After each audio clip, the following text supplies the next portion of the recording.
ನಿಮ್ಮ ಹೆಸರು? ಅಜಯ್ ಕುಮಾರ್. ಅಜಯ್ ಕುಮಾರ್, ವೋಟ್ ಮಾಡೋದಕ್ಕೆ ರೆಡಿ ಇದ್ದೀರಾ? Yes madam, ready. ಕೋಲಾರಕ್ಕೆ ಮಲೇಶ್ ಬಾಬುನ ಗೌತಮ? ಮಲ್ಲೇಶ್ ಬಾಬು ಯಾಕೆ? ತುಂಬ ಚೆನ್ನಾಗಿ ಕೆಲಸಗಳು ಮಾಡಿದ್ದಾರೆ. ಆಲ್ರೆಡಿ 2 ಸಲ MLA ನಿಲ್ತು ಸೋತಿದ್ದಾರೆ. ಸೋತಿರೋವಾಗೆ ಸ್ವಲ್ಪ ಚೆನ್ನಾಗಿ ಕೆಲಸ ಮಾಡಿದ್ದಾರೆ. ಕೋಲಾರಕ್ಕೆ NDA ಕಾಂಗ್ರೆಸ್? ಇಂಡಿಯನ್. ಎತ್ತಿನಹೊಳೆ ನೀರು ಸಿಕ್ಕಿಲ್ಲ, ಯಾರ ಕಾರಣ? ಮೇ ಬಿ ಕಾಂಗ್ರೆಸ್ ಅಂತ ನಾನು ಅನ್ಕೊಂತಾ ಇದ್ದೀನಿ. ಓಕೆ. ಈ ಎಲೆಕ್ಷನ್ ಮೋದಿ ಹೆಸರಲ್ಲಿ ನಡೀತಾ ಇದೆಯಾ, ಅಭಿವೃದ್ಧಿ ಹೆಸರಲ್ಲಿ ನಡೀತಾ ಇದೆ? ಮೇಡಮ್, ಅಭಿವೃದ್ಧಿ ಪ್ಲಸ್ ಮೋದಿ ಹೆಸರು ಎರಡರಲ್ಲೂ ನಡೀತಾ ಇದೆ. ಮೋದಿ ಯಾಕೆ ಮತ್ತೆ ಪ್ರಧಾನಿ ಆಗಬೇಕು? ನಮ್ಮ ಕೆಲಸಗಳು ತುಂಬ ಚೆನ್ನಾಗಿ ಮಾಡಿದ್ದಾರೆ. ರಾಮ ಮಂದಿರ ಕಟ್ಟಿದ್ದೊಂದೇ ಮೋದಿ ಸಾಧನೆನಾ? ಇಲ್ಲ ಮೇಡಮ್, ಬೇಜಾನ್ ಇದೆ. ಹೇಳ್ಕೊಳಕ್ ಹೋದ್ರೆ ಕೌಂಟ್ಲೆಸ್ ಇದೆ. ಕರ್ನಾಟಕದಲ್ಲಿ ಕಾಂಗ್ರೆಸ್ ಬಿಜೆಪಿನ? ಬಿಜೆಪಿನೇ ಬರಬೇಕು. ಮೋದಿ ಗ್ಯಾರಂಟಿನ, ಸಿದ್ದರಾಮಯ್ಯ ಗ್ಯಾರಂಟಿನ? ಮೋದಿ ಗ್ಯಾರಂಟಿ. ಈ ಸಲ 28 ಕ್ಷೇತ್ರದಲ್ಲಿ ಕಾಂಗ್ರೆಸ್ ಎಷ್ಟು ಗೆಲ್ಲುತ್ತೆ, ಬಿಜೆಪಿ ಎಷ್ಟು ಗೆಲ್ಲುತ್ತೆ? ಕಾಂಗ್ರೆಸ್ ಒಂದು 325, ಮೋದಿ ಅಂತ ಅನ್ಕೊಂಡಿದ್ದೀನಿ. ಸಿದ್ದರಾಮಯ್ಯ ಆಡಳಿತಕ್ಕೆ 10ರಲ್ಲಿ ಎಷ್ಟು ಅಂಕ ಕೊಡ್ತೀರಾ? I think 4 to 5 madam. BJP JDS ಮೈತ್ರಿ ವರ್ಕ್ ಆಗುತ್ತಾ? 100% ಆಗುತ್ತೆ.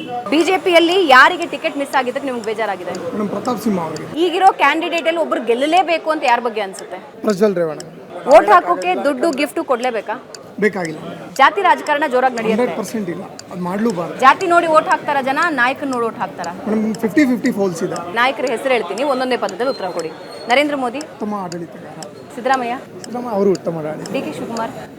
ಏನು ಹೇಳೋಕ್ಕಾಗುತ್ತೆ, ಕನಕಪುರ ಬಂಡೆ. ಅವರು ಒಳ್ಳೆ, ಅವ್ರ ಕ್ಷೇತ್ರದಲ್ಲಿ ನಾನು ನೋಡಿರೋ ಪ್ರಕಾರ ಅವ್ರ ಕ್ಷೇತ್ರದಲ್ಲಿ ಒಳ್ಳೆ ಕೆಲಸಗಾರರು. ಕುಮಾರಸ್ವಾಮಿ? ಅವರೊಂಥರ ದೇವರಿದ್ದಂಗೆ. ಸಾಲ ಮನ್ನಾ ಮಾಡಿದ್ದಾರೆ ರೈತರಿಗೆ, ಒಳ್ಳೆ ಸ್ಕೀಮ್ಸ್ ತಂದು ಕೊಟ್ಟಿದ್ದಾರೆ ಅವ್ರು CM ಆದಾಗ. ದೇವೇಗೌಡರು? ಅವರು ದೊಡ್ಡರು, ಅವ್ರ ಬಗ್ಗೆ ಹೇಳೋಷ್ಟು ದೊಡ್ಡರು ನಾವು ಆಗಿಲ್ಲ. ಸೊ ಒಳ್ಳೆ person. Thank you. Thank you.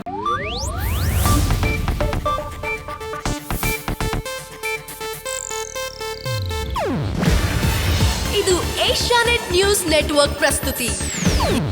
ನೀವು ನೋಡ್ತಿದ್ದೀರಾ ಏಷ್ಯಾನೆಟ್ ಸುವರ್ಣ ನ್ಯೂಸ್.